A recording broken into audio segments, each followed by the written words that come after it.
আজকে কথা বলবো অ্যান্টিবায়োটিক রেজিস্ট্যান্স নিয়ে। অ্যান্টিবায়োটিক রেজিস্ট্যান্স কি এটা বোঝার আগে আমাদের বুঝতে হবে অ্যান্টিবায়োটিকটা কি।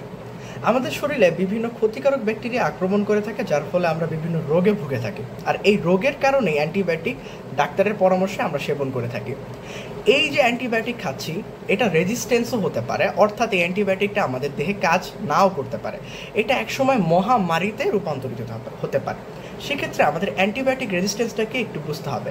অ্যান্টিবায়োটিক রেজিস্ট্যান্স মানে হচ্ছে যে জীবাণু মারার জন্য অ্যান্টিবায়োটিক খাই, সেই জীবাণুটি ধীরে ধীরে চালাক হয়ে যায়, পরে একই অ্যান্টিবায়োটিক আর কাজ করে না।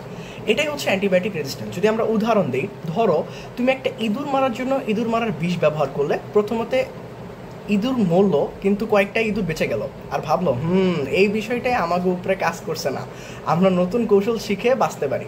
এখন ওই ইঁদুরের বাচ্চা কাচ্চারও একই ইমিউনিটি নিয়ে জন্মাবে, ফলে তুমি যতই সেই পুরনো বিষ দাও কোনো ইফেক্ট করবে না। এটাকেই বলে অ্যান্টিবায়োটিক রেজিস্ট্যান্স। আসলে কেন হয় অ্যান্টিবায়োটিক রেজিস্ট্যান্স? মানুষ অযথা অ্যান্টিবায়োটিক খায় সর্দি কাশি ভাইরাসের জন্য, যেখানে আসলে দরকার নাই সেই জায়গায় আমরা অ্যান্টিবায়োটিক খাচ্ছি।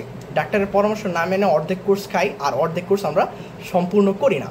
পশুর খাবারে অ্যান্টিবায়োটিক ব্যবহার করা হয় এবং সেই পশুটা আমরা খাই, যার ফলে আমাদের শরীরেও অ্যান্টিবায়োটিক রেজিস্ট্যান্স হতে পারে। আসলে সাধারণ সমস্যাটা কি হতে পারে? সমস্যাটা দ্বারাই সাধারণ এক ইনফেকশনে মারাত্মক হয়ে যেতে পারে, কারণ পুরনো অ্যান্টিবায়োটিক কাজ করে না। নতুন অ্যান্টিবায়োটিক বানাতে অনেক বছর আর কোটি কোটি টাকা লাগে। আমি এমনও কেস পেয়েছি যে 12টা অ্যান্টিবায়োটিক রেজিস্ট্যান্স হয়েছে এমন পেশেন্টও বাংলাদেশে এক্সিস্ট করে। এটা পরবর্তীতে আমাদের একটা মহামারী হিসেবে সমস্যা করতে পারে। তাই ডাক্তার যেভাবে বলে পুরো কোর্স আমাদের সম্পূর্ণ করা উচিত, না হলে আসলেই হয়তো সিম্পল জ্বর ডেডলি ডিজিজ হয়ে যাবে, কারণ আমাদের হাতের কাজে অ্যান্টিবায়োটিক থাকবে না।